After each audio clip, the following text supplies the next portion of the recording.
to NICU Stories.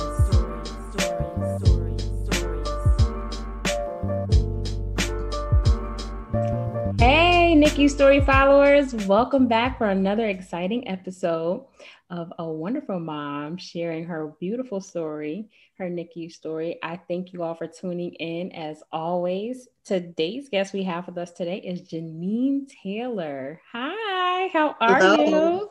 I'm well. Thanks for having me. Welcome, welcome, welcome. So Janiene actually also has a organization called Justice for Joy. So I am excited for you to share your story and tell us all about Justice for Joy as well. Yeah, I'm glad to be a part and just share my story. So thank you for having me once again. Thank you for wanting to come on and share your story. I think when you share your story, it's just such a blessing to other people, especially who are currently in the NICU or going through the PICU or um, have medically fragile children, just us sharing our testimonies and how we got through it. I think it's just really encouraging and uplifting for a lot of them. And then for those who've been through it and, the NICU is definitely like the NICU PTSD. And a lot of people experience that and probably don't want to share their stories.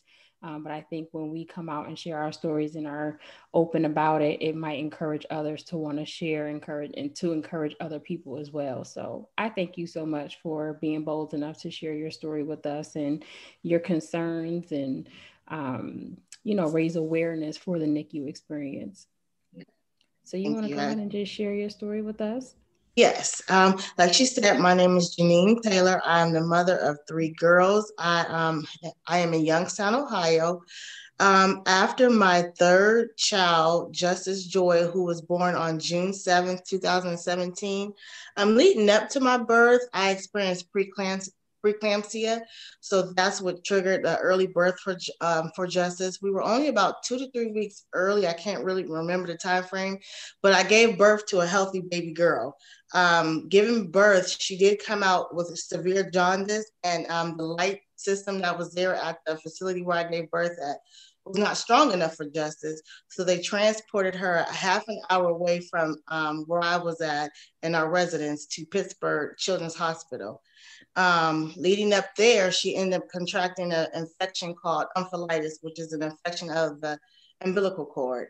So what started off as a 3-day NICU journey ended up going into 23 days of our NICU journey, which Wow. was, it was definitely a shock. It was definitely a new world that we entered. I had no idea what the NICU was, what it mean, nothing. So it was a different world for me and my family in a different situation that brought about some changes in our lives during that time. And how would you describe like your NICU experience there? It was scary. Like I said, I didn't know what I was walking into. I didn't have a lot of resources.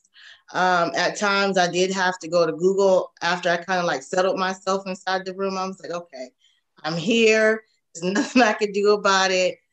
Let me see what this NICU unit is about. So after doing some Googling, I did get some kind of concept of what the NICU was and what to look forward to.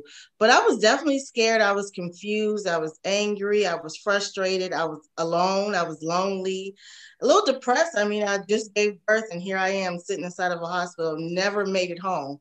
So I Mm. was away from home for the 23 days. So Oh, yeah, just a lot wow. of emotions. So what do you Definitely. mean you were home for 23 days? So you went straight from the one hospital to the other hospital and Yes. you want to talk about that?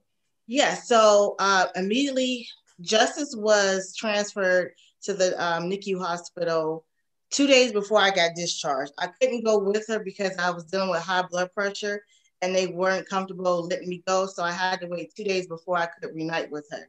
So during those days, she was alone by herself with the NICU nurses. She traveled to Pittsburgh by herself. So that definitely didn't sit well with me. I called every hour to make sure that I can she made it imagine. there. Yeah. She finally did about 3 o'clock in the morning because they came and got her at 12 o'clock at night. So I Mm. didn't sleep.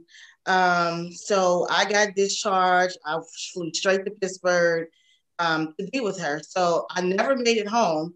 my husband then and my dad brought clothes up. We went shopping because I didn't know how long I was going to be there. And I didn't leave her side until we were discharged. Oh my.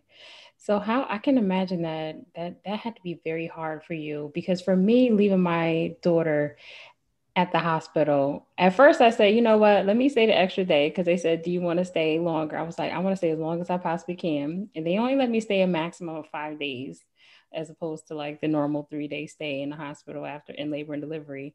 And they said you could stay up to 5 days. And I was like, yes, I want to stay as long as I can with her, because it will help me build up my muscle to like be okay with leaving her, right? So I got myself together. I seen her one last time, and because where she was is 45 minutes from my house. And I, at the time, didn't really know about the Ronald McDonald House. And then where she was at as well, they didn't have private rooms. So she was just like in a big room. I couldn't stay with her. So I got myself together and I said, okay, I think I'm ready to go. It wasn't until I seen the hospital from the highway that I broke down crying. That's my one past 6 ounce baby is in this hospital by herself. And here you are in a totally different city, battling for your own health, knowing your tiny little baby is in a totally different hospital in a totally different city by herself with no family to get to her. I know that had to be a traumatic, emotional, mental blow to you. It really was definitely mentally.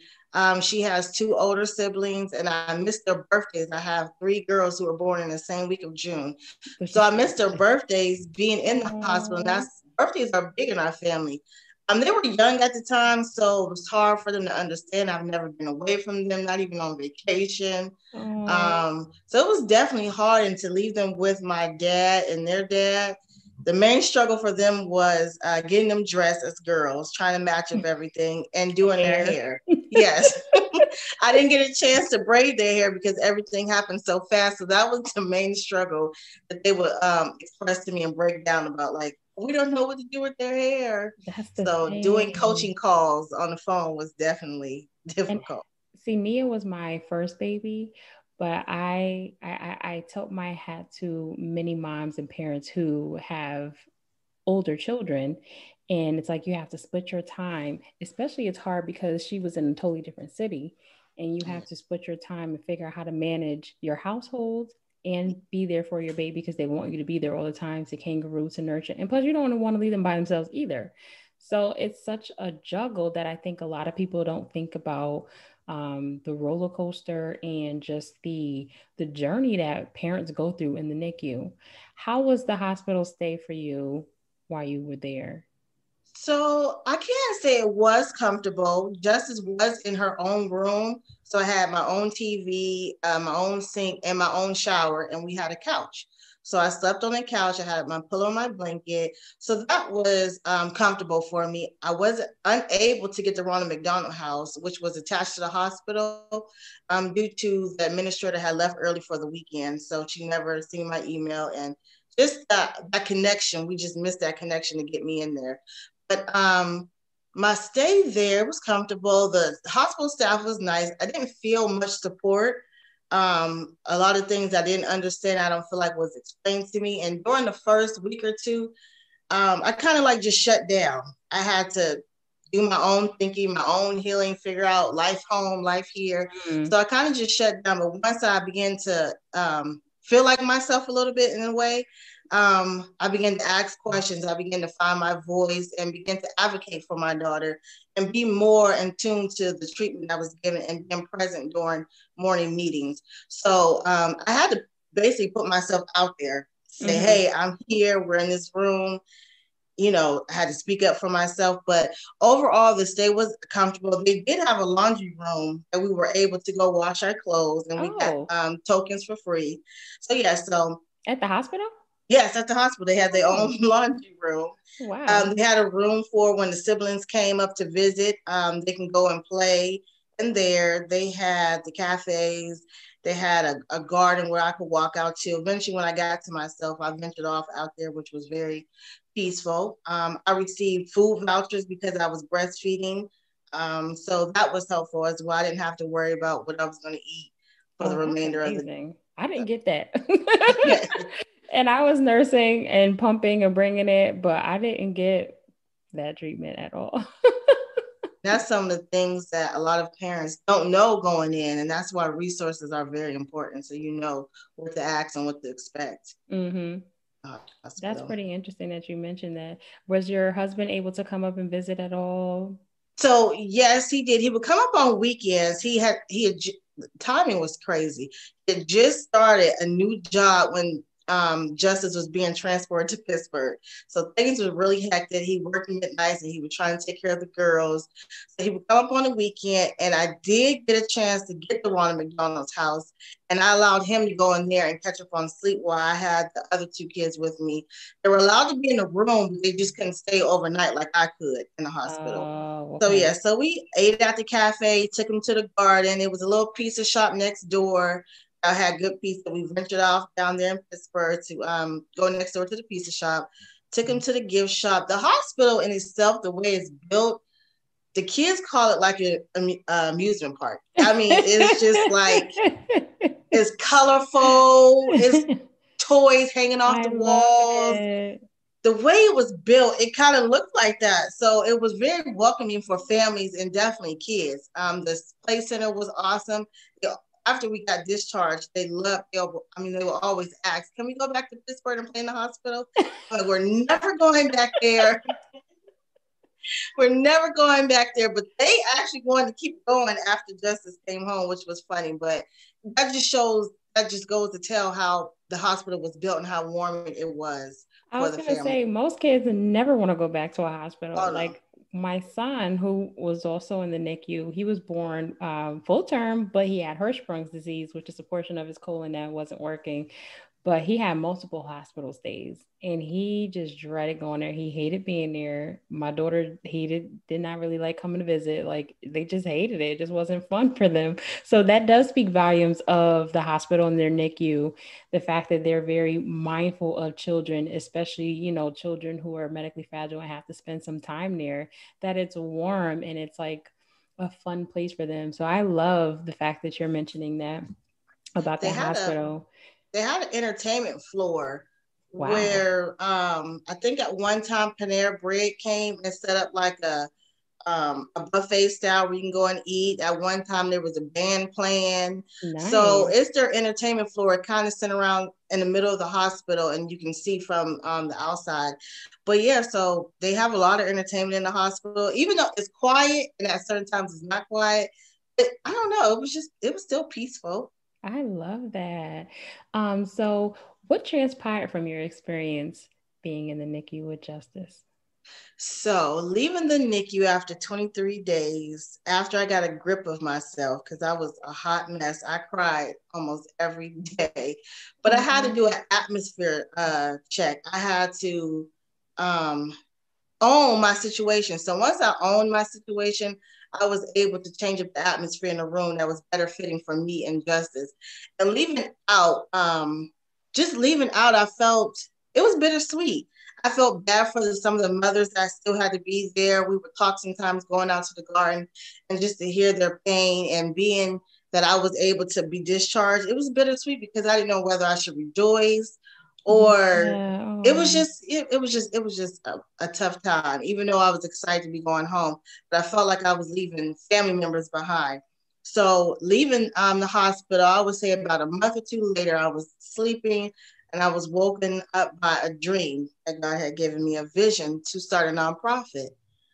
So from that dream, it was loud and clear. The name, the vision for it, and everything was loud and clear.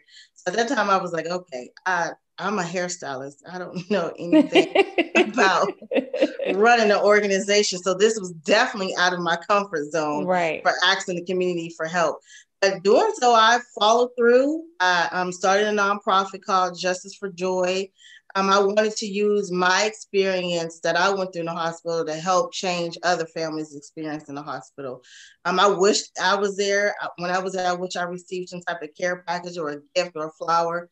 So those are things that we do. We provide resources. Like you said, you didn't know anything about the food vouchers. So in my resources, that's something I tell the parents to ask about, I whether you love that. breastfeed, if you don't.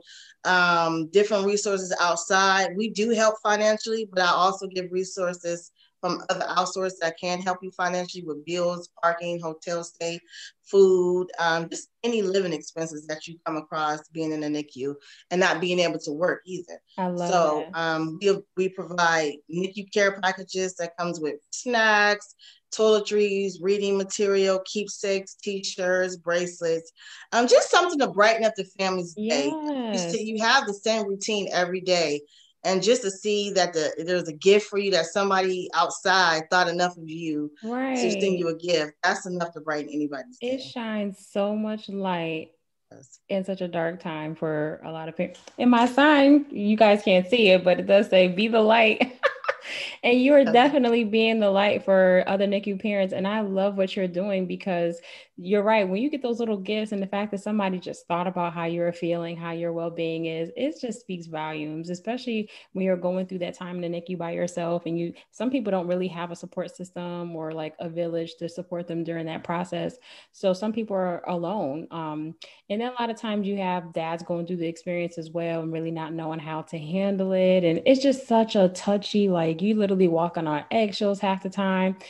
So to be able to provide your services and to shine light into a very dark time and to be able to be a financial support and just a support system that is an additional support system or just a support system that people don't have, that speaks volumes of you. And I really do pray that God just sends more provisions to your ministry and to what you're doing, the work that you're doing, that there be donors that will want to just sow and to support what you're doing to expand it, that you're able to expand into other hospital units, but that he would send volunteers to be able to help you expand because what you're doing is necessary. And I really hope that it can just expand to just about every hospital in the country. Thank you. I received that, and thank you. I love it. Justice for joy. And you said to me that was something so profound, what the meaning of justice for joy was. Yes. So, like I said, Justice Joy is my daughter's name.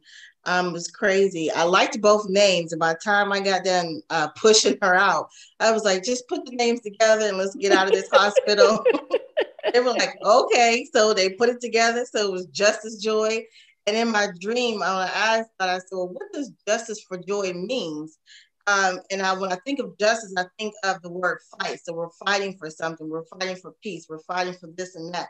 And in that time, I was fighting for joy. I was unhappy, just flat Right. out unhappy with everything going around me. So it was a fight for my joy, which ended up being her middle name. So it just came together. So it's justice, the number 4, and joy which is JOI. I love it because it's so symbolic. It's not just like you're fighting for her well being and fighting to be a mom and keep yourself together, but you're fighting for your joy and you're fighting for your baby joy.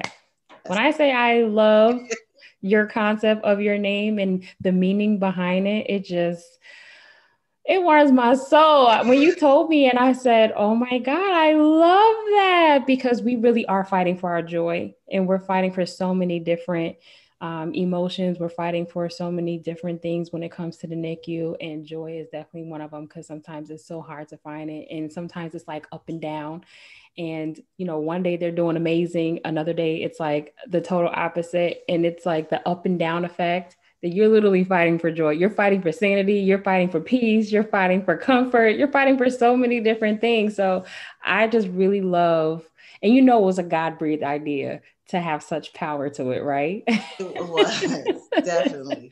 And then this to be her name, I just really believe she's going to have just a great work ahead of her. And then we never realize how certain traumatic experience birth out visions and allow us to have these organizations and these business ideas from something so traumatic. So I say for anyone that's listening, this may be the hardest time that you could be going through in your entire life. But if you would take anything from it, take the fact that you have to go through this for a purpose. And a lot of times we never know what that purpose is until we get through it, as Janiene did. And Janiene was able to get through this process. Though it was only 23 days, she was still able to birth a ministry out of it to be a blessing to other people. And it was hard because the hardest part, I have to say, of your process is fighting for your life while knowing your baby's in a totally different state and not being able to see her right away. That had to be the hardest part because I felt that in my gut because I know that feeling, and 10 times worse than mine, you know? It's like in a totally different city, right? And that was my child. She was in a totally different city, but I was able to get back to her. I wasn't fighting for my life. I had just cesarean, they have removed fibroids. So it's hard to really get back and forth to the hospital when you want to, when you still got to fight for your own health and strengthen yourself up, but want to be there for your baby. So as parents, especially moms, we go through so much and a lot of people don't really understand that. So I'm appreciative that you took the time to share your story with us. How can people follow you on social media and follow what you're doing? If people wanted to donate to your cause, how can people go about reaching you or following you or even donating to you? So we have two social media platforms. We are on Instagram and Facebook under Justice for Joy, Justice, the number 4, and JOI. You'll see the big bright rainbow is our logo with the sunshine and the birds. We have our website, which is justiceforjoy.org. And from there, from the website, our email is there, our mailing information is there, our mission statement, our purpose.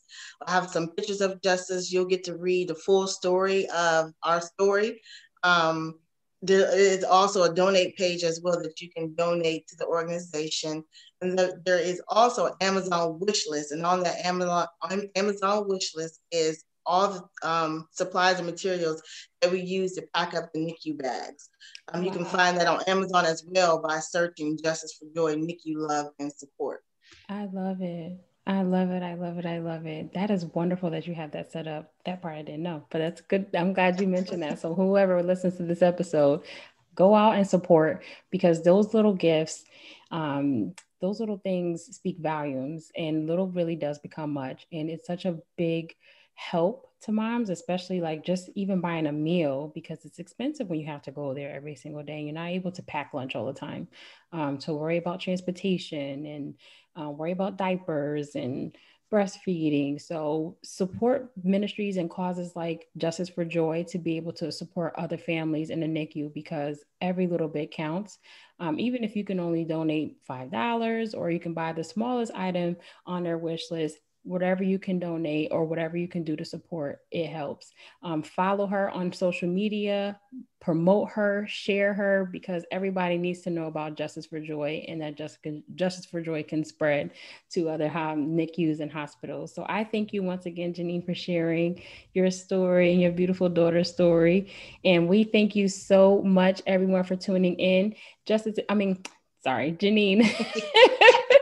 Is there anything of words of encouragement you want to share with the mom or a dad, any NICU parents? Yes, I would say to just own your situation. That was something that was big for me. Own your situation. And once you own your situation, you begin to stand up for yourself. You begin to stand up for your baby. You begin to make changes that need to be changed in the hospital setting for your baby. You advocate for your baby. You are your child's biggest advocate. If they can't speak up, they need you to speak up. Right. And that was something that was hard for me to do because I didn't know what to ask. Google, reach out to someone. Social media is really big, especially Instagram, if you're on social media, right, to tap into the NICU world. And there's so much resources and information out there to help you along your journey. So I would say own your situation, don't be ashamed. And once you are out of the NICU, share your story. Good. Just a little bit of it, or the whole story, whatever, anything. Always say, well, they say sharing is caring. And in this situation, it is, because you are sharing a story that you care about, because that's your baby, that's your story. So own your situation, advocate for your baby, and share your story. Don't be ashamed of it. That is what made who you are. So that would be. I love it. I love it. I love it. Sharing is caring, and sharing your story is caring for other families going through the same experience that you've already overcome and went through. So I thank you. That was really good. But thank you so much, Janiene. Thank you once again for sharing your story. Yeah. And we appreciate what you're doing in the NICU community. Continue to do it. Continue to fight for what's right. Continue to help and support other NICU families, because it's necessary and it's needed. And we love you here. We just met you, but we love you. And we just love what you're doing. But once again, thank you all for tuning in for Janiene Taylor's story of Justice for Joy. And tune in for our next episode. Have an amazing evening, guys.